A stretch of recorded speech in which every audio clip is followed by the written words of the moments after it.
ሰላም እንዴት ናችሁ? ይህ ስለ ማንቸስተር ዩናይትድ ብቻ የሚዘገብበት የማንቸስተር ዩናይትድ ኢትዮጵያ የዩቲዩብ ቻናል ነው። ለዚህ ቻናል አዲስ ከሆናችሁ ሰብስክራይብ እያደረጋችሁ ቤተሰብ መሆናችሁን እንዳትረሱ። አዲስ ካልሆናችሁና ሰብስክራይብ ካደረጋችሁ ደግሞ ሼር እንድታደርጉ እንጠይቃችኋለን። ዛሬም እንግዲህ በአዲስ ፕሮግራም ተገናኝተናል።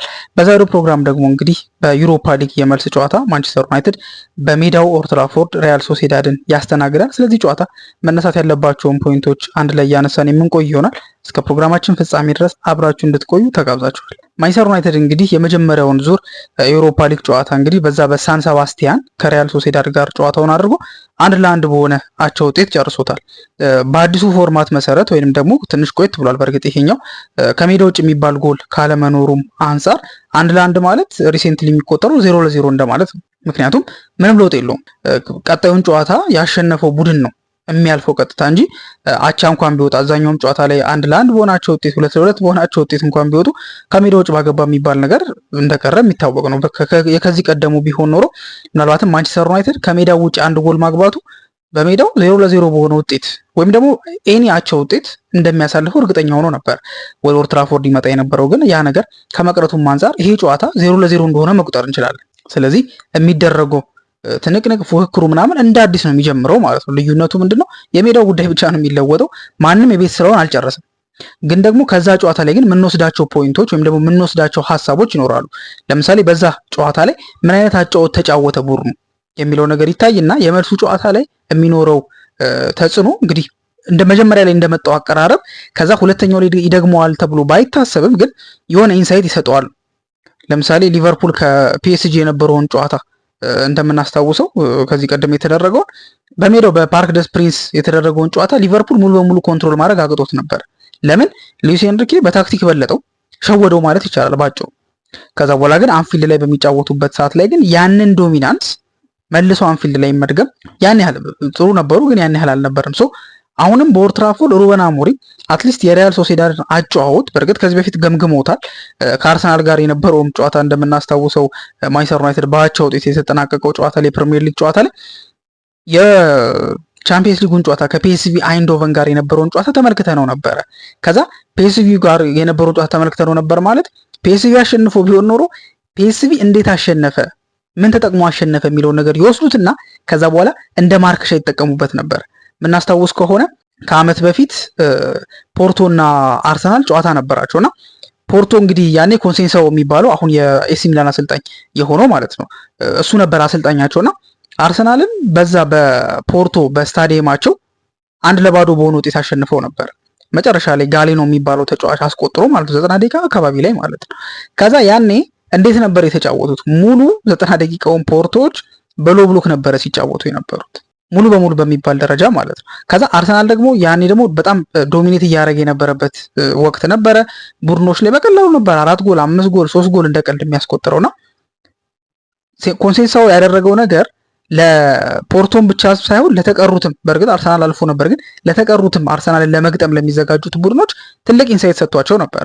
ያ ምንድነው? አርሰናልን እንዴት ማስቆም እንደሚቻል ማለት ነው። አሁንም ግን ይሄኛውም ላይም ስንመለከት ሩበን አሞሪም የተናገረው ያን የፒኤስቪ ጨዋታ ላይ ግን ፒኤስቪ ተዋርዶ ነው የወጣውና ምን አድርገው ነው የተዋረዱት የሚለውም ነገር ደግሞ አለ። ብልጥ ከሰው ስህተት ይማራል እንደሚባለው ማለት ነው። 7 ጎል እንዴት ገባባቸው? 1v1 ነበረ ፕረስ ያደርጉ የነበረው። ኦኬ አርሰናልን 1v1 ፕረስ ማድረግ ብዙም አያዋጣም ማለት ነው። ሩበን አሞሪም በኦልድ ትራፎርድ በሎ ብሎክ ተጫወተ፣ ውጤት ይዞ ወጣ። እንዲሁም እድሜ ለራያ ይባል እንጂ አይደለ ማንቸስተር ዩናይትድ ማሸነፍ የሚችለው ጨዋታ ነበረ። ይሄ የሆነው ጨዋታ ላይ የሚተያዩበት ነገር አለ። አሁን በዛ በሳን ሰባስቲያኑ ጨዋታ ላይ ሩበን አሞሪም ራሱ ዊትነስ ያደረገው ነገር አለ። ከዚህ በፊት ዩናይትድን ይዞ ከሶሲዳድ ጋር አልተጫወተም እና በዛ ጨዋታ ላይ ነው የሚማረው ማለት ነው። ከዛ ጨዋታ ላይ ግን ይማርና በዚህኛው ጨዋታ ላይ ለዛ ማርከሻ ሰርቶ ከዛ በኋላ ደግሞ ሌላ አይነት መንገድ ይጠቀማል ማለት። በዛ ጨዋታ ላይ ለምሳሌ እርግጥ ነው ዩናይትድ በጣም አሪፍ ነበረ፣ በደንብ ዶሚኔት አድርጎ ነበር ሲጫወት የነበረው። ፔናልቲው እስኪሰጥ ድረስ ዩናይትድ አስደናቂ ግስጋሴ ላይ ነበር። ከፔናልቲው በኋላ ነው ነገሮች የተቀየሩት። ስለዚህ አሁን ላይ ደግሞ ያንን ጥንካሬውን ይዞ መጥቶ ግን ስህተቱን ደግሞ ለመቀነስ ያው ፔናልቲ መሰጠቱ ብቻ አይደለም፣ ማንቸስተር ዩናይትድ አንድ ብቻ ማግባቱም ስህተት ነበር። ስለዚህ ምናልባትም በእርግጠኝነት እንደዚህ ነው የሚባል ነገር አይኖርም፣ ከአሞሪም ውጭ የሚያውቀው የለም። ግን በአሁኑ ጨዋታ ላይ ግን ማንቸስተር ዩናይትድ ይሄን አድቫንቴጅ ተጠቅሞ ቶሎ ጎሎችን ለማስቆጠርና ቀደም ብሎ በተለይ ፈርስት ሃፍ ላይ ጎሎችን ለማስቆጠር ልክ በአርሰናል ላይ እንዳደረጉት ፈርስት ሃፍ ላይ ጎሎችን አስቆጥረው ጨዋታውን ወደ ራሳቸው በደንብ ወይም ደግሞ ፕሬሸሩን ሶሲዳድ ላይ ማድረግ። ምክንያቱም በሜዳው ነው ዩናይትድ ደጋፊ ያግለዋል ስታዲየሙን። ስለዚህ በእንደዚህ አይነት መልኩ ሊያፈራረሳቸውና ጉድ ሊሰራቸው ይችላል ማለት ነው። ሶ ይሄኛው ጨዋታ ኢምፖርታንት የሚያደርገው ነገር ኦፍኮርስ ለማለፍ ነው። ግን በዛ ጨዋታ ላይ የታየው ነገር ጥንካሬውን አጠናክሮ ጉድለት ብሎ የሚያስበውን ነገር ደግሞ ቀንሶ አስተካክሎ የሚመጡበት ነው። በሮያል ሶሴዳድን በኩል ይሄ ነገር ነው የሚጠበቀው። ከዛ ውጪ ምንም አይነት የጎል አድቫንቴጅ ማንም አይኖረውም። ስለዚህ ጨዋታው ከዜሮ እንደሚጀምር ቁጠሩት፣ ወይም ደግሞ ከአንድ በቃ እንደ አዲስ ነው የሚጀምረው ማለት ነው። ከዛ ውጪ ሩበን አሞሪም እንደተለመደው ከጨዋታ በፊት እንግዲህ ፕሬስ ኮንፈረንስ ሰጥቷል ማለት ነው። ከዛ ላይ ደግሞ እስኪ ወሳኝ የሚባሉትን ፖይንቶች ደግሞ እያነሳን ሰፋ አድርገን ለማብራራት ጥረት እናደርጋለን። መጀመሪያ ላይ የተጠየቀው ጥያቄ ምንድን ነው? ከፓትሪክ ዶርጉ ጋር ለጋዜጣዊ መግለጫ የመጡት ያው በጥያቄ መሰረት በጋዜጠኞች ሁለቱ ናቸው ተቀምጠው ፕሬስ ኮንፈረንስ ሲሰጡ የነበረው።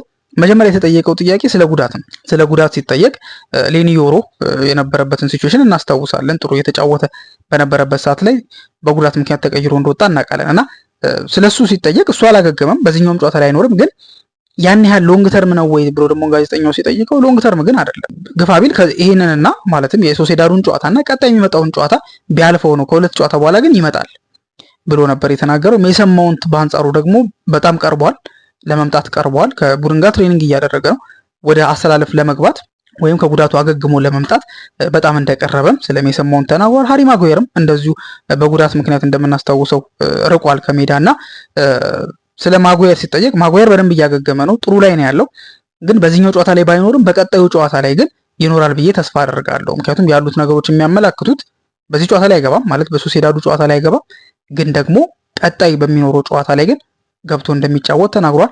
ማኑኤል ኡጋርቴም እንግዲህ ስኳድ ውስጥ እንዳለና ስኳድ ውስጥ እንደተካተተ እንደዚሁ ተናግሯል። የሱም ጉዳይ ገና ነው፣ ግን ስኳድ ውስጥ ግን አለ ወይም ደግሞ ይኖራል የሚል አሰምሽን እንዳለ ራሱ ሩበን አሞሪም ተናግሮ ነበር። ከዛ ውጭ ግን ምን አዲስ አለ፣ ሌላ አዲስ ከጉዳት የመጣ ተጫዋች አለ ወይ ተብሎ በተጠየቀበት ሰዓት ላይ ማንም የለም።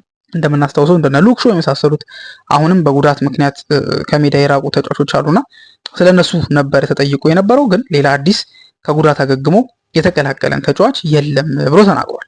ከዛ ውጪ ደግሞ እንግዲህ ማንቸስተር ዩናይትድ ኦፊሻሊ አናውንስ ማድረጉ የሚታወቅ ነው አይደለ? 100,000 ተመልካቾችን መያዝ የሚችለው ትልቁን ስታዲየም እንግዲህ ሊገነባ እንደሆነ በ5 ዓመት ጊዜ ውስጥ ሊገነባ እንደሆነ አናውንስ አድርጓል። ስለዛ ነው የተጠየቀው።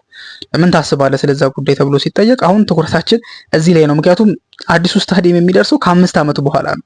ስለዚህ ደግሞ ከ5 ዓመት በኋላ ስላለው ነገር ሳይሆን የማስበው ከዛ በፊት አሁን ያሉት ላይ ነው ትኩረት የማደርገው። ከዛም ውጭ ደግሞ እዛ ስታዲየም ላይ ስለመጫወትና ስለማሸነፍ ሳይሆን አሁን ኦልድ ትራፎርድ ላይ ስለማሸነፍና ስለመጫወት ብቻ ነው ትኩረቴ ብሎ ስለ ስታዲየሙ ግንባታ ያለውን አስተያየት በእንደዚህ አይነት መልኩ ተናግሮ ነበር። ከዛ ውጭ እንግዲህ እንደምናስታውሰው ራትክሊፍ ደግሞ ከስታዲየሙ አናውንስመንት አንድ ቀን ቀደም ብሎ በስካይ ስፖርት ከጋሪ ኔቭል ጋር ኢንተርቪው አድርጎ ነበረ። የሆነች 44 ደቂቃ አካባቢ የሚፈጅ ኢንተርቪው ነበረውና ስለዛ ኢንተርቪው ደግሞ ጋሪ ኔቭል የጠየቀው የተለያዩ ጥያቄዎች አሉ። ስለ ሪደንደንሲው ተጠይቀዋል፣ ስለ ተጫዋቾች፣ ስለ ብዙ ነገር ተጠይቆ ነበር።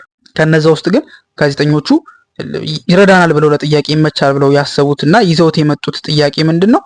ተጫዋቾቹ ጥሩ አይደሉም። ሩበን አሞሪምን አድንቆት ነው የጀመረው። ምንድነው ያደነቀው? ካለው ስኳድ አንጻር ከተመለከት ሩበን አሞሪምን ማድነቅ አለብህ። ለምሳሌ እንትኑ ላይ ሳለሪ ቴብሉ ላይ ብትመለከት ከፍተኛ ተከፋይ የሚባሉት ተጫዋቾች መካከል በጉዳትና ያለ ጉዳት ለሩበን አሞሪም በዋናነት ግልጋሎት እየሰጡ አይደለም። ስለዚህ የተረከበው ቡድን ምን ያህል ሩበን አሞሪም እንደሚያስቸግረው ማሳያ ነው ብሎ ተናግሮ ነበርና ይህን ጉዳይ ስለዚህ ጉዳይ ምን ትላለህ? they are not good enough ሲቀጥል ደግሞ ኦቨርፔድ ናቸው ብሎ ለተባለው ጥያቄ ምን ትላለህ? አንደር ፐርፎርም እያደረጉ ነው ለሚባለው ጥያቄ የሰጠው ምላሽ እንግዲህ እኔንም ጨምሮ ሁላችንም አንደር ፐርፎርም እያደረግን ነው። የሚጠበቅብን ነገር እያደረግን አይደለም። እኔም የሚጠበቅብኝን ነገር አይደለም እያደረኩ ያሉት፣ ሌሎቹም ተጫዋቾች የሚጠበቅባቸውን አይደለም። ሁላችንም ከሚጠበቅብን በታች ነው እየሰራን ያለ ነው ብሎ ተናግሯል። ስም እየጠቀሰም ተናግሯል። ለምሳሌ ካሴሚሮን ከተመለከታችሁት ሁሉንም ነገር ማሸነፍ የቻለ ተጫዋች ነው ብሏል። ኦፍኮርስ ከማድሪድ ጋር የቻምፒየንስ ሊግ ኃያልነታቸው ምልክት ከነበሩ ተጫዋቾች መካከል የአንበሳውን ድርሻ ይወስደ ነበረ ካሴሚሮና ሁሉን ነገር ማሸነፍ ችለዋል። ስለዚህ ሁሉ ነገር ማሸነፍ የቻለ ተጫዋች ደግሞ ፐርፎርም ሲያደርግ ያኛውን ፐርፎርማንሱ ነው የምትጠብቅለት። ስለዚህ ጥሩ ማድረግ ይቻላል። እኔም ጥሩ ማድረግ እችላለሁ፣ እነሱም ጥሩ ማድረግ ይችላሉ። ግን ማድረግ ከምንችለው ማለት ጥሩ ማድረግ ነው የምንችለው፣ ግን ማድረግ ከምንችለው ግን ያነሰ ነው እያደረግን ያለ ነው ብሎ ነው የተናገረው። ያ ማለት ያው አንደር ፐርፎርም እያደረግን ነው በሚለው ማለት ነው። እንደዛ ብሎ ነበር የተናገረው። እና ያው ሌላ ፎሎ አፕ ጥያቄ ያመጡለት ምንድነው ተጫዋቾቹ ምን ይሰማቸዋል እንደዚህ ሲባሉ? ራትክሊፍ እንደዚህ ሲል ምን ተሰማቸው? አንተ ጋርስ መጥቶ ያማረረ የለም ወይ ብሎ ጠየቁት። ምክንያቱም ተጫዋቾች በእንደዚህ አይነት መልኩ ስለነሱ ሲወራ ጥሩ አይደሉም፣ ጉድ ይነፋ አይደሉም፣ አንደር ፐርፎርም እያደረጉ ነው፣ የሚከፈላቸው ክፍያ በቂ አይደለም የሚሉ ነገሮች በሚመጣ ጊዜ በእነሱ በኩል ያው ደስ ላይላቸው እንደሚችል በጣም ቀላልና ግልጽ ነገር ነው አይደለ?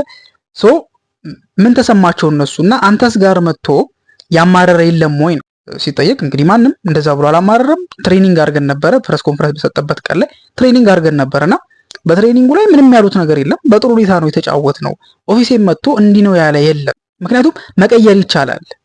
ለምሳሌ እኔ አለ በሚዲያው ዘንድ የሚባለው ነገር ብቁ እንዳልሆንኩኝ ነው ለማንቸስተር ዩናይትድ ለአሰልጣኝነቱ ወንበር ወይም ማንቸስተር ዩናይትድን ለማሻገር ብቁ እንዳልሆንኩኝ እየተነገረ ነው። ግን ደግሞ ያንን መቀየር ይቻላል፣ መቀየር ይችላሉ። እኔም ተጫዋቾቹም እንደዛው ዳርኖት ጉድ ኢነፍ ከተባለ መቀየር ይችላሉ። ሶ ያ ሞቲቭ ያ ተነሳሽነትና ያ ዲስፕሩቭ የማድረግ ነገር ወይም ራትክሊፍ ትክክል አይደለም ያለው የሚለውን ነገር ለማድረግ ተጫዋቾቼ በብቁ ሁኔታ ምላሽ መስጠት የሚችሉ ናቸው እንጂ የደበረው የከፈው መጥቶ እኔ ጋር ያማረረ እንዴት እንደዚህ ይናገርናል ምናምን ብሎ ባጭሩ ያለቃቀሰ ተጫዋች የለም ብሎ ነበር የተናገረው። ከዛ ውጪ ራትክሊፍ ጋር ስላለውም ግንኙነት ተጠይቆ ነበር። ሶ ይሄንም በሚጠየቅበት ሰዓት ላይ ከራትክሊፍ ጋር መጀመሪያ ወደ ቡድኑ ስመጣም የተነጋገረው ንግግር አሁን ለጋሪ ኔቭል በሚዲያ ላይ የተናገረው ነው። ልዩነቱ ምንድነው?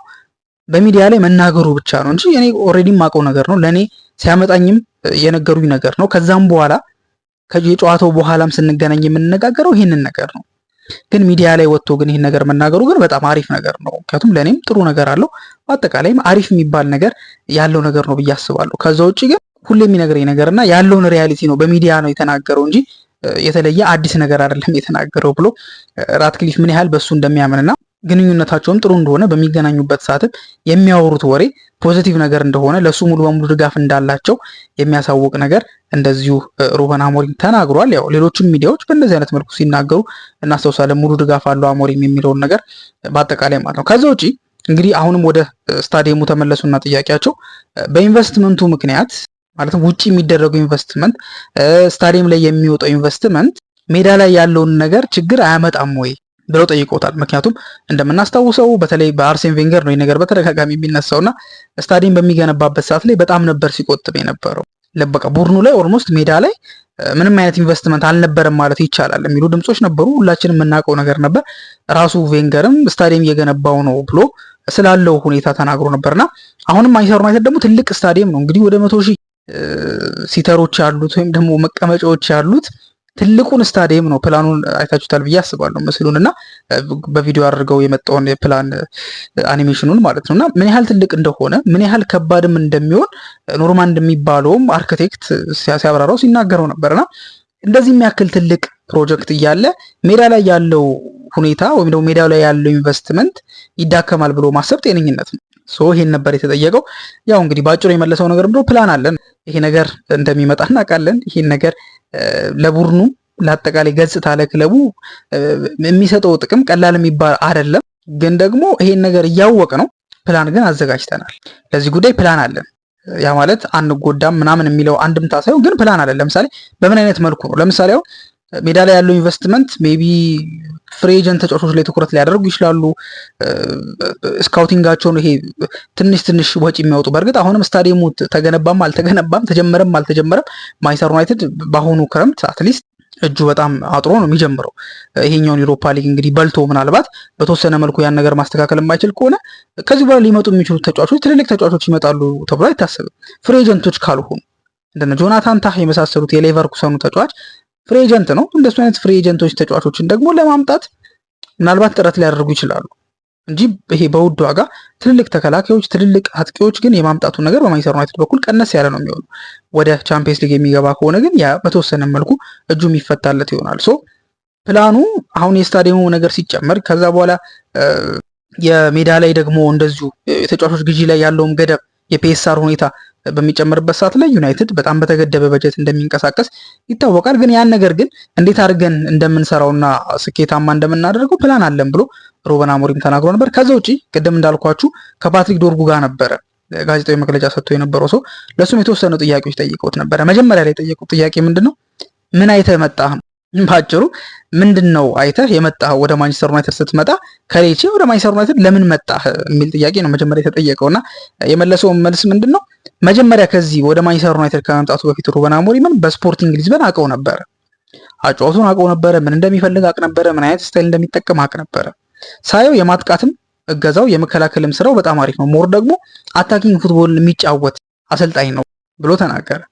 ስለዚህ እኔም ደግሞ እንደዚህ አይነት ነገር ይመቸኛል፣ ሞር አታኪንግ ፉትቦል የሚጫወት ቡድን ይመቸኛል። እንደዚሁም የመከላከሉም ስራ ላይ ደግሞ እንደዚሁ የመሳተፉም ነገር ላይ ይመቸኛል ብዬ ስለማስብ ለዛ ብዬ ነው ወደ ማንቸስተር ዩናይትድ የመጣሁት ብሎ ወደ ዩናይትድ የመጣበትን ምክንያት ተናግሯል ማለት ነው። ከዛ ውጭ ደግሞ የመጀመሪያ ጨዋታን በቀኝ በኩል በቀኝ ዊንግ ባክ ነበር የተሰለፍከውና አንተ የቱ ጋር ነው መጫወት የሚመች ብሎ ሲጠየቅ እኔ የፖዚሽን ጉዳይ አያሳስበኝም፣ ምንም አይነት ፕሪፈረንስ የለኝም። አሞሪም ወደ አሰለፈኝ ቦታና ተጫወት ያለኝ ቦታ ላይ ለመጫወትና ለመሰለፍ ዝግጁ ነኝ እንጂ ይሄ ነው የምለው ቦታ የለኝም ብሎ ተናግሮ ነበረ። ሌላ ደግሞ የተጠየቀው ጥያቄ ምንድነው በቀይ ካርድ ተወግዷል ከኢፕስዊች ጨዋታው በኋላ ማለት ነውና በዛ ጨዋታ ላይ እንዴት ነው እንግሊዝን እየተላመድክ ነው ወይ ስለ ቀይ ካርዶስ ምን ትላለህ ሲባል አዎ እየተላመድኩ ነው፣ ትሬኒንጉ ጥሩ ነው። የኢፕስዊቹ ጨዋታ ላይ ደግሞ እንግዲህ ተምሬበት ጥፋት ነው ደስ አይልም፣ ግን ተምሬበት በቀጣይ ደግሞ ለማሻሻል ይረዳኛል። ሶ ቀስ በቀስም ቢሆን እየተላመድኩትና ያለውን ነገር ለመረዳትና ለማወቅ እያሰብኩኝ ነው ብሎ ተናግሮ ነበር። ከዛ ውጪ በዚህ ጨዋታ ላይ እንግዲህ ሩበን አሞሪም ውጤት ነው የምንፈልገው ብሎ ከመናገሩም አንጻር በዚህም ጨዋታ ላይ ውጤት ተኮር ሆነ አጨዋወት ሊከተል ይችላል የሚል ሀሳቦች የተነሱ ይገኛሉ። ሞር ፕራግማቲስት ሆኖ እንግዲህ በደንብ ለምሳሌ መከላከል ካለበት በዛሬው ጨዋታ ላይ ዝም ብሎ ነቅሎ የማጥቃት ብቻ ሳይሆን እየተከላከለም ባላንስ እየጠበቀ በጥሩ ሁኔታ ብቻ ፕራግማቲስት ሆኖ እንደሚጫወትና ውጤት ተኮር የሆነ ውጤት እንዲያመጣለት የሚያስፈልገውን ፕላን ይዞ እንደሚገባ ብቻ ይጠበቃል። ከአርሰናሉ ጨዋታ ላይ ይሄን ነገር ማለቱም ስለሚታወስ ማለት ነው። ጨዋታው በኦልድ ትራፎርድ ነው የሚደረገው።